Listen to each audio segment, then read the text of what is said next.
हरे Krishna.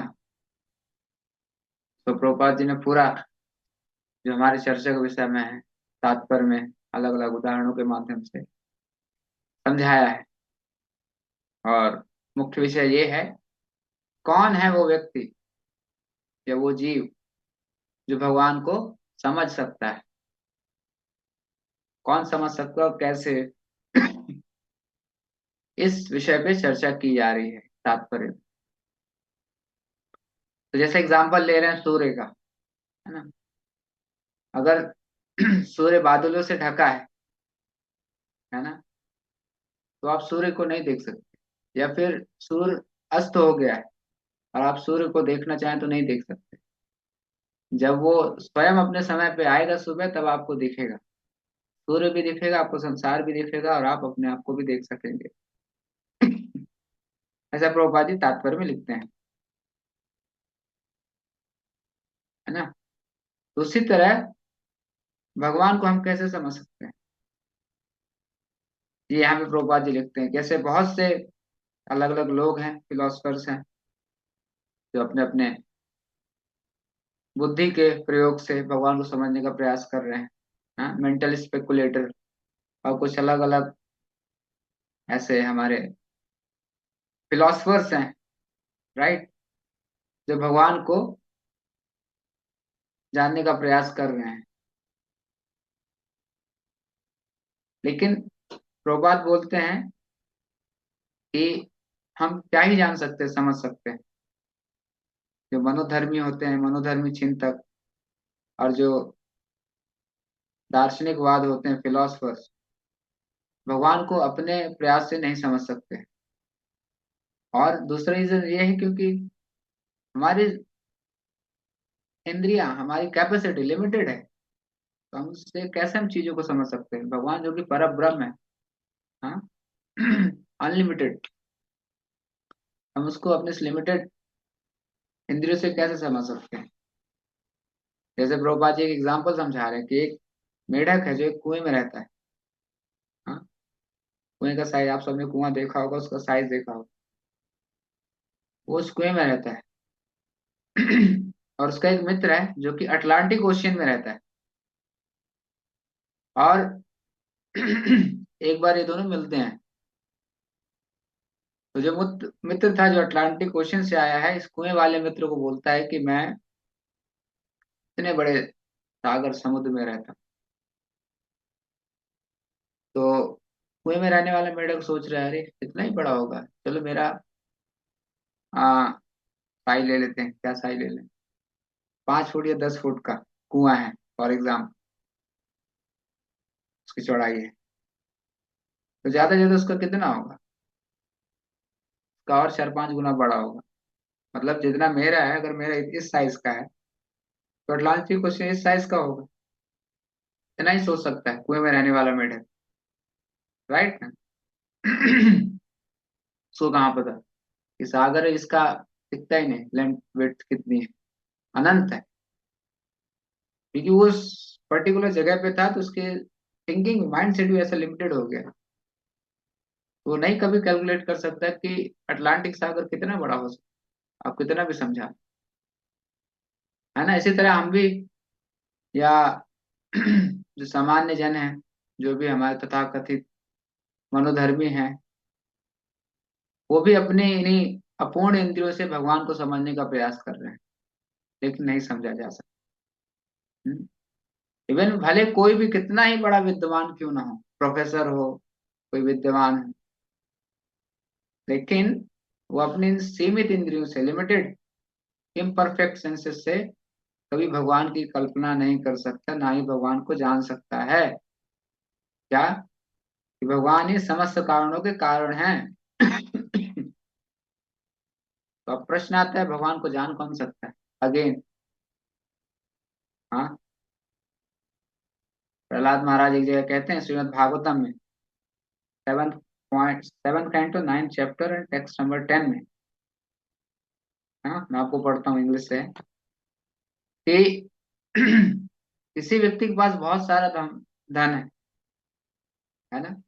One में possess wealth, और बहुत बड़े खानदान से है, फैमिली से बिलोंग करता है, बहुत सुंदरता है ना, बहुत तपस्वी है, बहुत सारा उसके पास ज्ञान है, और बहुत पावर भी है और इंटेलिजेंट भी है, और वो योगिक सिद्धियों में भी उसने पूर्णता हासिल की कर रखी।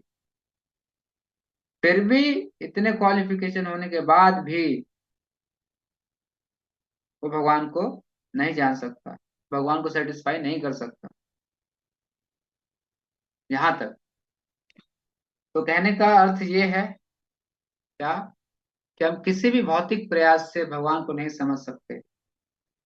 कई बार आपने सुना होगा, या आपने लोगों को कहते सुना होगा कि भाई भगवान कहाँ है। हम्म, हम जिस चीज पे, जो चीज हमें दिखाई नहीं देती हम उसे बिलीव नहीं करते। Seeing is believing. कहाँ है तुम्हारा भगवान, दिखाओ। क्वेश्चन आता है, लोग बोलते भी हैं कुछ एनवीएस लोग। तो फर्स्ट ऑफ ऑल कि भाई भगवान को आप देखना क्यों चाहते हो, देख भी लिए तो क्या होगा। तो क्वालिफिकेशन क्या है आपका, पहली बात। अगर आपको अपनी आंखों से कुछ किसी ऑब्जेक्ट को देखना है, तो ये आंखें भी डिपेंडेंट है किस पे, प्रकाश।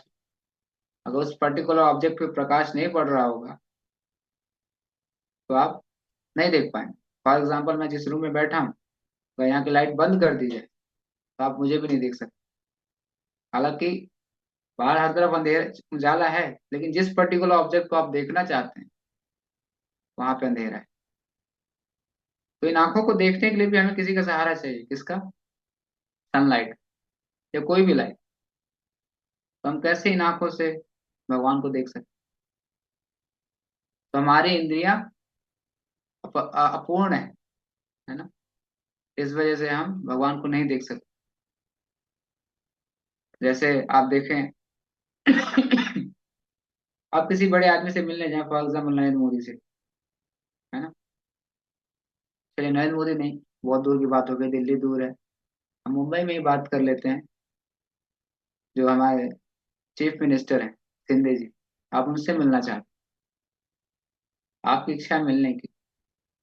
अगर उनकी इच्छा है कि नहीं मिलना है तो क्या आप मिल सकते हैं, नहीं मिल सकते। वो नहीं मिलना चाहते, नहीं मिल सकते, आपकी इच्छा है तो क्या हो, है ना। तो जब भौतिक संसार में हम देख रहे हैं कि अगर ऊपर वाले की इच्छा होगी तभी हम मिल सकते हैं। हम भगवान से मिलना चाहते हैं, सोचे कि हम भगवान को देखना चाहते हो, भगवान हमारे सामने प्रकट हो जाए, हमें दिखें। क्या भगवान हमारे ऑर्डर सप्लायर हैं, नहीं। आपको क्वालिफिकेशन क्या है, पहले ये बताओ, क्वालिफिकेशन क्या है, राइट। तो भक्ता माम अभिजान आती, केवल भगवान का भक्त है जो भगवान को जान सकता है, भगवान का भक्त है जो भगवान को समझ सकता है। क्योंकि भगवान कृष्ण इज सुप्रीम प्योर, है ना, परम शुद्ध। अब वी आर इम्प्योर, हम अशुद्ध, जो कि अपवित्र हैं, इंद्र तृप्ति के कार्यों में लिप्त हैं। तो हम इन अपनी अपवित्र सेंस से कैसे इस पवित्र चीज को देख सकेंगे, राइट ना। तो हमें भी अपने आप को पवित्र करना पड़ेगा। And the highest purificatory activity is Krishna conscious, जिसमें हम सब प्रयास कर रहे हैं। ये हमें क्वालिफाइड बनाएगी भगवान के दर्शन करने की। जैसे जब भगवान इस धराधाम में थे, कुरुक्षेत्र के युद्ध मैदान में, तो भगवान युद्ध क्षेत्र में है, इतने सारे लोग हैं, कई करोड़ से सैनिक लोग, सबको मिला के, लेकिन हर कोई ये नहीं जान पा रहा था कि जो सामने कृष्ण जी खड़े हैं, वासुदेव, ये परम भगवान। नहीं, हर कोई नहीं जान रहा था। कुछ गिने चुने लोग, पांडव, कुंती माता, भीष्म देव, और ऐसे एक दो गिने चुने लोग जो कि समझ पा रहे थे कि ये परम भगवान है, भगवान कृष्ण है। हर कोई नहीं जान पा रहा था कि भगवान है। क्यों? क्योंकि भगवान जो नॉन डिवोटीज हैं, जो एनवियस हैं, जो डीमंस हैं, उनके सामने अपने आप को प्रकाशित नहीं करते। हाँ, भगवद गीता का 7.25 श्लोक है, ना हम प्रकाश से सर्वस्व योग माया समावृता। मैं योग माया से अपने आप को ढक लेता हूँ।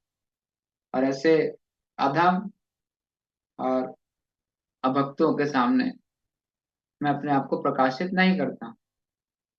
इसलिए भगवान इस धरती धराधाम पे थे भी, तब भी हर कोई नहीं जान पा रहा। गिने चुने कुछ लोग थे, 8-10 लोग, ये भगवान को समझ पाए थे कि सामने जो वासुदेव जी हैं वो भगवान कृष्ण स्वयं थे। तो ऐसा करके हम देखें, अगर कल को हमारे सामने भगवान आ भी जाएंगे, नहीं समझ पाएंगे ना, राइट। इसलिए qualification must, qualification. Prabha ji का अच्छा एग्जाम्पल लेते हैं। फॉर एग्जाम्पल, आई होप आज कार तो हर घर पे है। तो जब कभी कार का इंजन में कुछ प्रॉब्लम आती है, जब आप उसका खोलते हो बोनट, तो इंजन आप देखते हैं, है ना। आप भी वही देख रहे हैं जो कि इंजन बनाने वाला मैकेनिक भी देख रहा है, सारी चीजें वही। लेकिन उसके देखने में और आपके देखने में फर्क। कुछ और चीज देखेगा, आप तुरंत पकड़ेगा फॉल्ट यहाँ पे, और आप केवल देखते रह जाएंगे। करेक्ट ना, बिकॉज इट्स ट्रेंड, ट्रेंड, है ना। Similarly we also have to be trained our self in Krishna consciousness, ताकि हम अपने आप को शुद्ध कर सकें। तो भगवान जब तक अपने आप को प्रकाशित नहीं करेंगे, अपने आप को रिवील नहीं करेंगे, हम कितना भी प्रयास करें, हम भगवान को नहीं समझ सकते, जब तक भगवान नहीं चाहेंगे, है ना। भगवान कहते भी हैं कि जो मुझे योगम तम येन माम उपयांति ते, मैं उसे बुद्धि प्रदान करूँ, मैं उसे दिशा देता हूँ। तो भगवान को कौन समझ सकता है? भक्त। लेकिन भक्त भी भगवान की भक्ति इसलिए नहीं कर रहा क्योंकि मुझे भगवान को समझना जानना है, वो जस्ट भगवान की सेवा कर रहा है अपनी ड्यूटी समझ के, राइट ना। और उसी प्रयास के भगवान की सेवा में लगा रहता है, और भगवान खुद अपने स्वयं की इच्छा से उसे प्रकाशित कर। भगवान को जानने का एक ही प्रयास है कि हम भगवान, हमारा प्रयास होना चाहिए क्या, भगवान की सेवा करें, भगवान की सेवा करें, and develop our love for Krishna. That should be our goal, our motto. तब जाके धीरे धीरे आप खुद ही भगवान आपको प्रकाशित करें, है ना। इम्पोर्टेंट है, लेकिन भगवान को जानना अपने इस कंडीशन सिचुएशन के द्वारा पॉसिबल नहीं है। वी आर कंडीशन, भगवान के ऊपर कोई कंडीशन नहीं, मैच नहीं होता ना। We also become liberated when we come to know भगवान कौन है, क्या है। इसीलिए हमें ये ना, इस बात के पीछे ध्यान न देते हो कि भगवान को कैसे समझे, हमें इस बात पे जोर देना है कि हम कैसे भगवान की सेवा अच्छे से कर सकते, भगवान की सेवा हम कैसे अपने अच्छे से कर सकते। और प्रभुपाद जी लास्ट में तात्पर्य में कहते भी कि भगवान ने स्वयं, जब भगवान प्राकट रूप में इस धरती में थे, तो भगवत गीता दिया है। तो इसी भगवत गीता के माध्यम से और आध्यात्मिक गुरु के निर्देशन में रह के जब हम भक्ति करेंगे, तब हम धीरे धीरे जाके शुद्ध होंगे और भगवान को समझ पाएंगे। प्रभुपाद ने तात्पर्य के लास्ट की 4-5 लाइनों में कंक्लूजन दिया है कि एक भगवान के प्रामाणिक शुद्ध भक्त के मार्गदर्शन में रहते हुए भगवत गीता का अध्ययन करेंगे, ग्रंथों का अध्ययन करते हुए सेवा में करेंगे, प्रामाणिक गुरु के निर्देशन में रहते हुए, तो धीरे धीरे हम भी शुद्ध हो जाएंगे। हम अपना भगवान के प्रति एक सेवा भाव डेवलप कर पाएंगे, है ना। और इस तरह करके फिर हम भी भगवान को एक दिन देख पाएंगे फेस टू फेस, राइट। इसीलिए किसी भी तरह का कोई भी मटेरियल क्वालिफिकेशन, है ना, आप साइंटिस्ट ही क्यों ना हो, नासा के कितने बड़े साइंटिस्ट क्यों ना हो, या कितने बड़े आप बिग बिलियनियर क्यों ना हो, राइट, या फिर what ever we can say, कितने भी बड़े आप पावरफुल हो, कितने भी आपके पास एम्पायर हो, बहुत बड़ा एम्पायर है, स्टिल इन सब चीज का कोई लेना देना नहीं है। भगवान, भगवान को जानने के लिए एक ही क्वालिफिकेशन, जैसे देखा जाए गजेंद्र ने सिंसियरली जब वो मुसीबत में था, भगवान को प्रे किया, और भगवान आ गए। राइट। तो एक ही क्वालिफिकेशन है कि हम अपनी पूरे ईमानदारी के साथ, पूरी मेहनत के साथ हम इस भक्ति मार्ग में अच्छे से जुड़े, और अच्छे से नियमों का और जो भी हमें आदेश मिल रहे हैं उनको पालन करने का प्रयास करें। बाकी चीजें धीरे धीरे आपको स्वयं हुई प्रकाशित हो जाएंगी, स्वयं ही चीजें समझ में आ जाएंगी, उसके लिए अलग से प्रयास नहीं करते। इसलिए हम सबको पूरे तरह से जो हमें एकदम, हाँ, जैसे एग्जांपल लिया जाए, हमको एक स्ट्रेट पाथ दिया गया, highway, expressway we can say, जैसे हमको इसी पाथ पे एकदम बिना सोचे हुए चलते जाना है, सीधा आपको लेके जाएगा। जहाँ पे रास्ता खत्म होगा सीधा वैकुंठ का गेट खुलेगा और आप अंदर, है ना। आपको कंफ्यूज भी नहीं होना है, लेफ्ट लेना है राइट लेना है, पहुंचेंगे कि नहीं पहुंचेंगे। ये रास्ता प्रभुपाद ने बनाया है कृष्णा कॉन्शियसनेस, सीधा वैकुंठ के गेट पे लेके जाएगा। तो आपको दिख जाएगा जैसे आप वैकुंठ पहुंचने वाले हो, जय विजय आपके लिए गेट खोल देंगे, आपकी गाड़ी अंदर, you are the winner. Right. वैसे करके हमें कृष्णा कॉन्शियसनेस सभी इस एक्टिविटीज से पार्टिसिपेट करें, इसको अच्छे से हम प्रैक्टिस करें अपने जीवन में। और one of the very important aspect of this Krishna consciousness is book distribution. हाँ, अभी दिसंबर का महीना आने ही वाला है, और इस्कॉन जू 15 नवंबर से ही भागवतम के लिए हरी झंडी दिखा रहा है, शुरू हो जाना है। हाँ, अभी मंदिर में ट्रक के ट्रक आ रहे हैं बुक्स लेके, भगवद गीता के। तो भक्त लोग इस बार और ज्यादा करेंगे बुक, कई ट्रक आ चुके हैं, अभी भी आ ही रहे हैं, है ना। तो इसलिए हम सबको प्रभुपाद का वो सबसे प्रिय सेवक है, प्लीज भी डिस्ट्रीब्यूट माई बुक। ये भी करने से जब हम आचार्य को प्रसन्न करते हैं, क्योंकि आचार्य ने ही बोला ये करने के लिए, है ना। प्रभुपाद लिखते हैं ना नीचे कि प्रामाणिक गुरु के मार्गदर्शन में रह के आपको चीजें करनी है। तो उन्हीं प्रामाणिक गुरु का आदेश है तो डिस्ट्रीब्यूट माई बुक्स।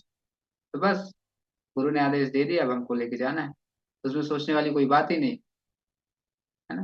तो इसीलिए हमें इस पे भी थोड़ा ध्यान देना है कि हम बुक्स के लिए कोशिश करें, लोगों से मिले, बात करें। और स्पेशली न्यूज में मैं सुना था कुछ दिन पहले, जैसे किसी ने बताया कि इस आने वाले नवंबर दिसंबर और जनवरी में बहुत सारे शादियां होने वाली, जहाँ लोग कई लाखों रुपए, करोड़ रुपए खर्च कर सकते हैं अपने अपने कैपेसिटी से। एटलीस्ट 100 200 500 भगवत गीता बढ़ा देंगे, कितना ही कॉस्ट आएगा, है कि नहीं। तो हम ऐसे भी करके, और सोचिए इतना बड़ा ओकेजन है, इतना ऑस्पिशियस शुभ ओकेजन होता है शादी वगैरह, जो कि once in a lifetime होता है। तो उस ओकेजन पे अगर हम ऐसे एक गिफ्ट दे दें जो लाइफ टाइम उनकी हेल्प करेगा, कितना अच्छा है। तो ऐसे करके हम अलग अलग तरीकों से लोगों को, लोगों तक बुक पहुंचाने, प्रभुपाद के ग्रंथ पहुंचाने का प्रयास कर सकते। ठीक है, तो आप सब भी इसके लिए प्रयास करें, प्रभुपाद को प्रसन्न करें। बाकी प्रभुपाद जी आपको भगवान से मिलाने का कार्य करते हैं। हरे कृष्णा। किसी का कोई प्रश्न?